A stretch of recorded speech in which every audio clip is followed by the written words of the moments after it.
Ateities krepšinio žvaigždės šiandien. Balandžio 8-10 dienomis druskininkai tapo Lietuvos jaunųjų krepšinio talentų traukos centru. Čia varžėsi daugiau nei 200 pačių mažiausių moksleivių krepšinio lygos Perlas krepšinio talentų. Jau pernai išbandyto formato varžybose dalyvavo 16 geriausių 12-mečių komandų, kurios kovojo pirmojo iššūkio turnyro Top 16 etape.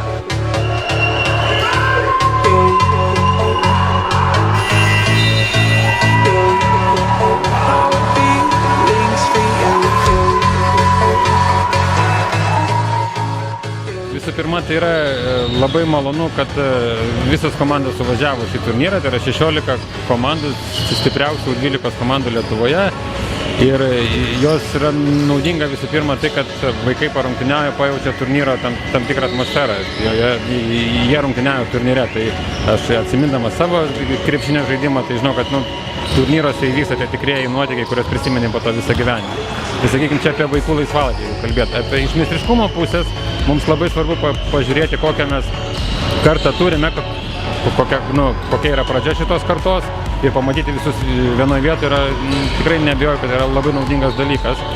Ir kitas nemažiau svarbus aspektas yra tai, kad mes turime progą pabendrauti su komandų treneriais, įsidiskutuoti tikrai apie problematiką šitos amžiaus grupės vaikų krepšinio ir, sakykime, priimti kažkokius sprendimus, kurie ateityje pagerintų tų vaikų pasirengimą žaisti krepšinį ateityje. Visų pirma, norėčiau pasidžiaugti, kad turim labai daug gražių vaikų. Smagu, kad jų noras yra begalinis. Sakykime, ta technika dar toli gražu, bet pati pradžia džiugina, kad sakykime, kiekvienoje komandoje gali atrasti po vieną kitą jau šiai dienai. Bet mes tikimės, kad ir kitais metais ne vienas, ne du ir dar daugiau rasim ir nebūtinai iš šių komandų, kurios čia atvyko. Dominuoja mažiukai, nes tokiam amžiui jie yra greitesni, vikresni, techniškesni, o tas, kuris aukštesnis vaikas, jis dar tik tai išaugs, bet svarbiau, kad jis gautų to žaidybinio laiko, supratimų, kad gautų, kad nesėdėtų ant suoliuko, pats galėtų kažką aikštelį pabandyti apžaisti, atkovoti, pavaryti kamuolį, nes jų tas meistriškumas vis tiek toliau ateis. Tai sakyčiau, būtent, kad ir jie dar pakankamai maži, bet jau, pavyzdžiui, kaip pavyzdys, teko matyti ir vieną kitą aukštą, kuris jau daro gana solidų rezultatą, gana netikėtai, nes tas yra komandoje didžiausias žaidėjas, jis pats išvarinėja tritaškius metą, tai didelis ženklas ir didelis žingsnis į priekį. Būtent tam ir daroma, kad rinktinėse turėtume ne tik jaunių jaunimo, bet ir iki vyrų. Čia pats pamatas, čia bus blogas pamatas, namas statyk nestatęs, jis vis tiek kreivas bus. Tai čia labai didelį dėmesį norėtumėm skirti šitokiam vaikam. Pirmiausia, tai aišku, labai džiugu, kai komanda laimi. Ir eina prieki ir matosi tas darbo rezultatas, kurį mes įdėję esam per tos 3 metus, kai kartu su komanda šitą esam.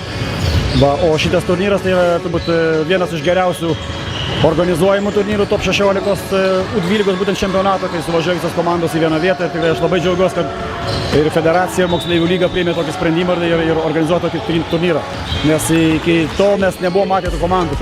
Vieną kitą komandą buvom susitikę aikštelėje draugiškose turnyruose, o oficialiuose varžybos niekada dar nežaidėm. Tai čia labai gerai, kai gali pamatyti ir artimiausius varžovus, ir matai visas kitas komandas iš kitų regionų, kur labai tikrai nedažnai tenka žaisti su jomis.